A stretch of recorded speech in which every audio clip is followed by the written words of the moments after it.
Good morning. आज का हमारा जो टॉपिक है वो है moving coil galvanometer. It's a very important topic. 5 marks का टॉपिक है ये।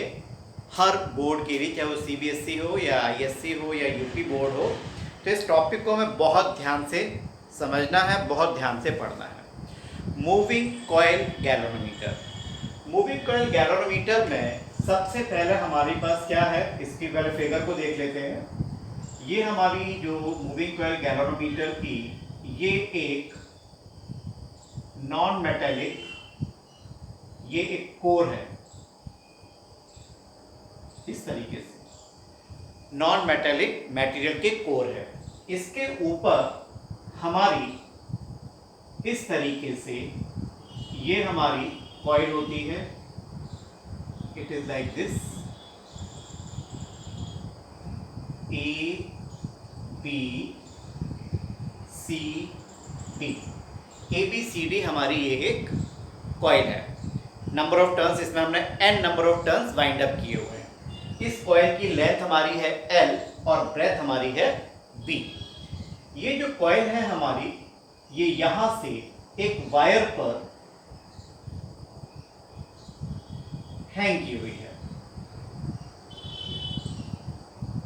ये वायर पर हैंग की हुई है और यहां पर ये जो हमारा वायर है ये एक रिजिड एंड से टाइट है। रिजिड एंड से टाइट है। इसके बीच में हमने यहां पर ये एक कॉनकेव मिरर लगाया है। This is concave mirror. ये कॉनकेव मिरर है। एबीसीडी जो है हमारी, ये हमारी कॉइल है। ABCD is a coil. ये जो हमारी सर्कुलर है, दिस इज कोर, इसको कोर बोलते हैं। और यहां पर हमने अपनी इस कॉइल को एक स्प्रिंग की हेल्प से, यहां पर स्प्रिंग से इसको हमने टाइट किया हुआ है। और ये हमारी जो कॉइल है, ये पूरी कॉइल हमारी इस तरीके से ABCD जो कॉइल हमारी है, ये एक मैग्नेटिक फील्ड के अंदर, मैग्नेट का नॉर्थ पोल और ये साउथ पोल, यानी these are the magnets. Magnets permanent magnet है। ये हमारी स्प्रिंग है, स्प्रिंग है। और इस तरीके से ये अब हमारा बन गया मूविंग कॉइल गैल्वेनोमीटर की डायग्राम। प्रिंसिपल ये है ABCD। इसका प्रिंसिपल जो है मूविंग कॉइल गैल्वेनोमीटर का,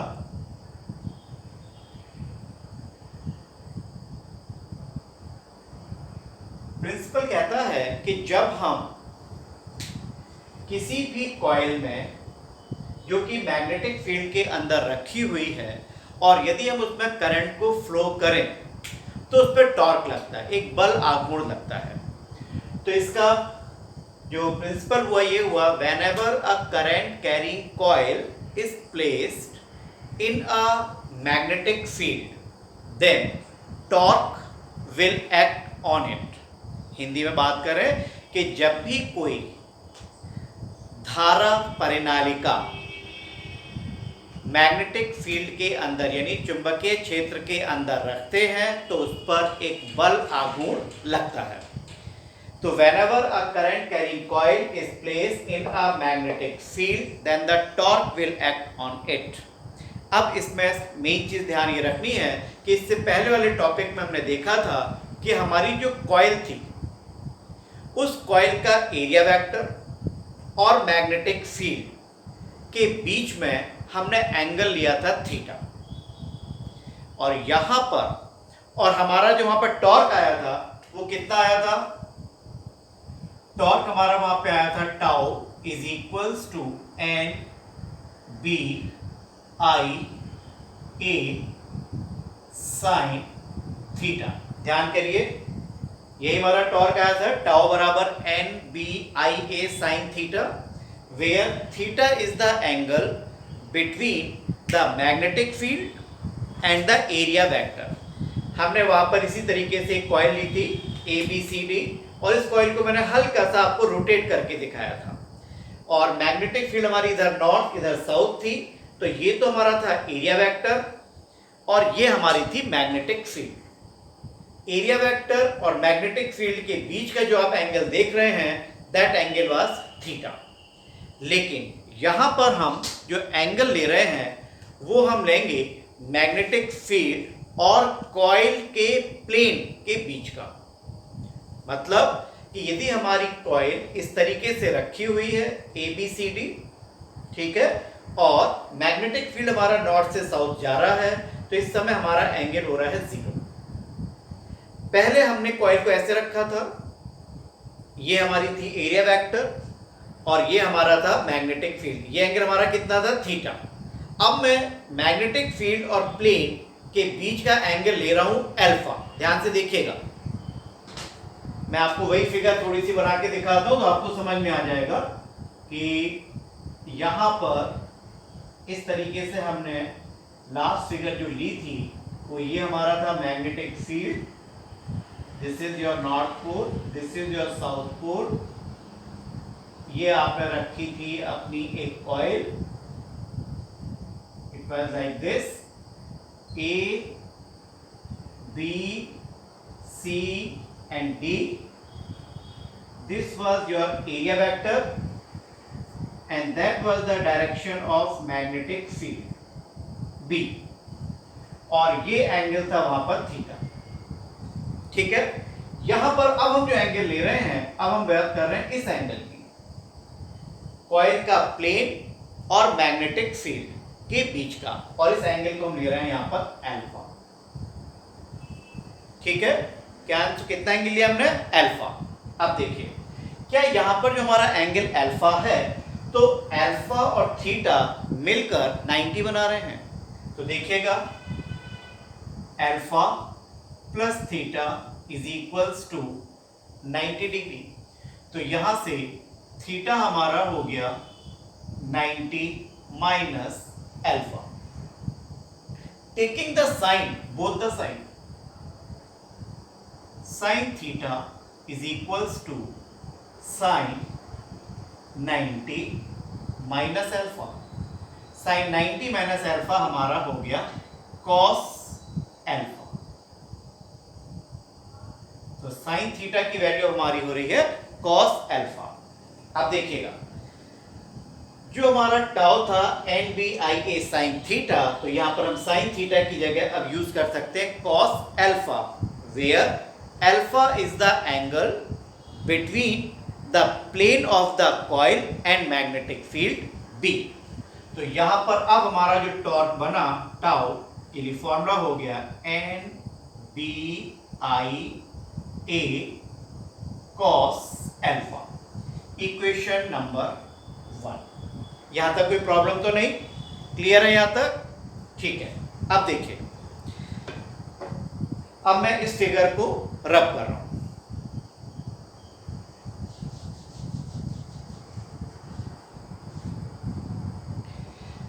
यहां पर जब इस कॉइल में करंट फ्लो होगी, it will be like this, current flow हो रही है। जब इस कॉइल में करंट फ्लो होगी, नीचे से ये टाइट है, ऊपर से ये वायर टाइट है, और ये जो वायर हमारा है जिससे हमने कॉइल को अटैच किया है, अब उस कॉइल में एक ट्विस्ट जनरेट होगा। किस तरीके से, आप इसको इस तरीके से समझ सकते हैं कि यहां पर यदि ये मेरी कॉइल है, ये A B C D coil है, और ये वायर मेरा यहां से टाइट है। ध्यान से देखिएगा, यहां से ये पोर्शन एकदम टाइट है। जब इस कॉइल में करंट फ्लो होगी तो इस कॉइल में टॉर्क लगेगा, और जब टॉर्क लगेगा तो ये वायर भी अब हमारा घूमेगा। ऊपर से वायर फिक्स है, नीचे से कॉइल के साथ अटैच्ड है। जब वायर घूमेगा तो इस वायर में एक ट्विस्टिंग जनरेट होगी। जैसे यदि हम रस्सी को ऊपर बांध दें किसी रिजिड एंड से और नीचे उसमें कॉइल बांध दें, तो कॉइल जब रोटेट करेगी तो ध्यान से सोचिएगा कि रस्सी ऊपर बंधी हुई है एक रिजिड एंड पर और नीचे से रस्सी में हम टर्न दे रहे हैं, तो क्या रस्सी में आपको एक बल नजर आता है? बल मीन्स जो एटम है उसकी बात कर रहा हूं मैं, उसको हम बोलते हैं ट्विस्टिंग कपल। अब मैं पर यूनिट ट्विस्टिंग टॉर्क जो इस वायर में जनरेट हो रहा है उसको हमने लिया के। The torque generated in a wire per unit angle is के। इस चीज को बहुत ढंग से समझिएगा। Torque in the wire per unit angle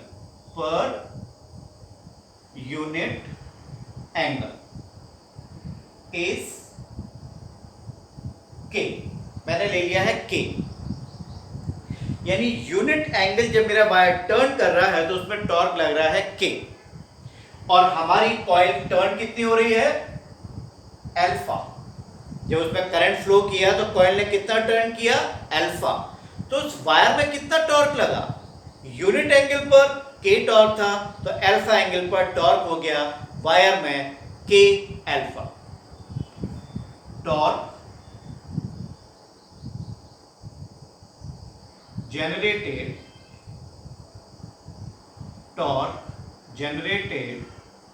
in the wire is tau is equals to k alpha। अब देखिए, ये जो हमारा टॉर्क जनरेट हो रहा है वायर में, वायर इस कॉइल को इधर वापस रोटेट करने की कोशिश करेगा। वायर इस कॉइल को, कॉइल में करंट फ्लो हो रही थी, कॉइल में जो करंट फ्लो हुई है, इस तरीके से देखते हैं, कॉइल में जो करंट फ्लो हुई है तो कॉइल हमारी रोटेट हुई है इस तरीके से, और जो वायर में जो ट्विस्टिंग टॉर्क जनरेट हो रहा है वो वापस लाना चाहता है। तो एक टॉर्क हमारा वायर में लग रहा है वापस लाने के लिए, और करंट की वजह से हमारी कॉइल टर्न होना चाहती है। दोनों ही टॉर्क एक दूसरे के अपोजिट हैं। तो जिस समय हमारी इक्विलिब्रियम की कंडीशन होगी तो हमारी उस समय जो कॉइल है वो स्टेशनरी हो जाएगी, यानी अल्फा एंगल के साथ अब हमारी जो कॉइल है वो रुक जाएगी। तो क्या उस समय हमारा इक्वेशन नंबर 1 और इक्वेशन नंबर 2, ये जो दोनों टॉर्क हैं, it will become same. So from equation 1 and 2, from equation 1 and 2, N B I A cos alpha is equals to K alpha। ठीक है, तो यहां से हमारा I हो गया, I is equals to, बल्कि I नहीं निकालते, अब निकालते हैं, हमें क्या निकालना है? I निकालते हैं। ठीक है, I is equals to K upon N B A alpha upon cos alpha। बिल्कुल सही। अब देखिए बेटा, K हमारा पर यूनिट एंगल टॉर्क है वायर का कांस्टेंट, N हमारे हैं number of turns in the coil constant, B is the magnetic field constant, A is area of cross section of the coil constant. This term is constant. अब यदि हम देखें I में और alpha के बीच में लीनियर ग्राफ मिलेगा कि नहीं मिलेगा, मतलब जो हमने गैल्वेनोमीटर बनाया है, यदि हम उसमें करंट, जितनी ज़्यादा करंट फ्लो करेंगे उतना ही ज़्यादा अल्फा आएगा।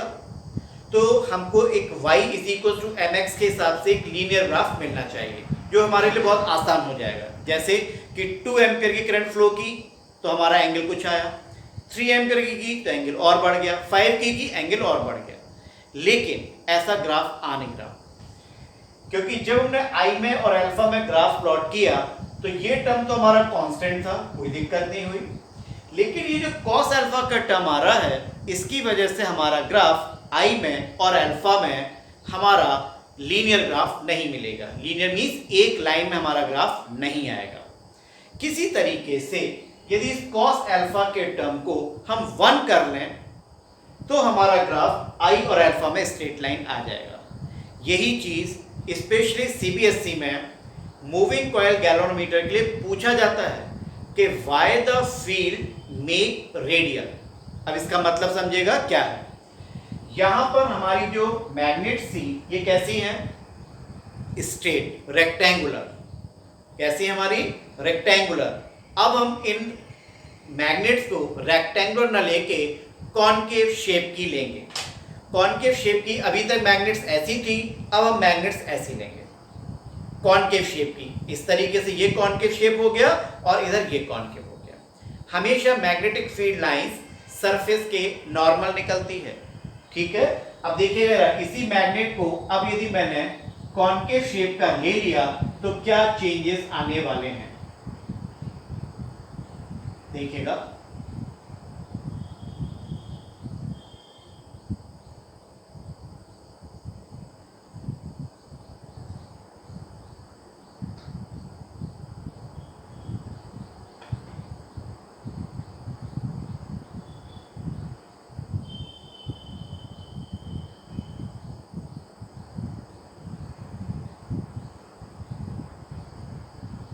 अब देखिए, अब इसी तरीके से हमारी मैग्नेट यहां पर भी थी, इट इज लाइक दिस।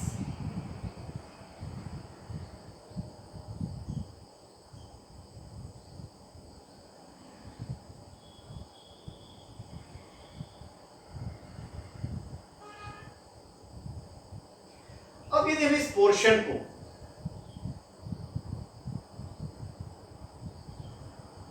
हम इस पोर्शन को ऊपर से व्यू करें, ध्यान से देखिएगा, इस फिगर को आप ऊपर से देख रहे हो तो आपको कैसी दिखाई देगी, थोड़ा सा ब्रेन लगा के देखो।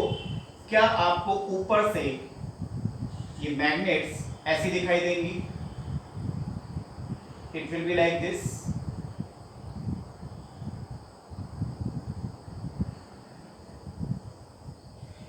ये जो हमारी कोर है, ये कोर आपको कुछ इस तरीके से सर्कुलर नजर आएगी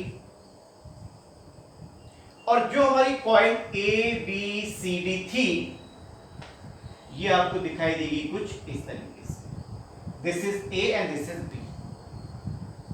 ये हमारी नॉर्थ और ये हमारी साउथ, ठीक है। जिस समय हमारी कॉइल में कोई करंट फ्लो नहीं हो रहा उस समय हमारी जो A B plane, A B coil का जो लाइन है, क्या वो हमारी इस नॉर्थ से साउथ की तरफ जो मैग्नेटिक फील्ड लाइन जा रही होंगी, क्या उसके अलोंग होगी? It will be the magnetic field lines. ये वाली मैग्नेटिक फील्ड लाइंस है, it will be like this. Magnetic field lines हमेशा मैग्नेट के प्लेन सरफेस के नॉर्मल होगी।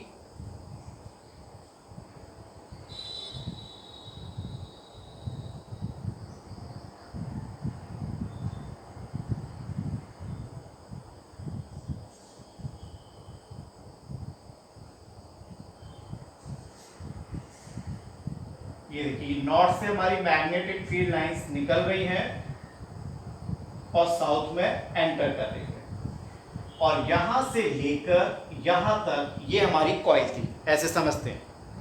ये मेरी कॉइल है, अभी कोई भी करंट फ्लो मैंने नहीं किया। जब इस कॉइल में करंट को हमने फ्लो किया तो इसमें टॉर्क जनरेट हुआ। या देखिए, क्या फिर से इस प्लेन के अलोंग हमारी मैग्नेटिक फील्ड लाइंस आ रही है? क्या प्लेन के अलोंग हमारी मैग्नेटिक फील्ड लाइंस आ गई?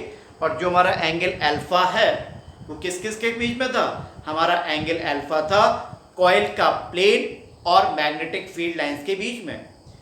रेक्टेंगुलर की जगह जब हमने अपना फील्ड, अपनी magnets, field magnets concave shape की ले ली तो अब हमारा जो एंगल आ रहा है मैग्नेटिक फील्ड लाइंस का और हमारे कॉइल के प्लेन के बीच का, वो जीरो हो गया।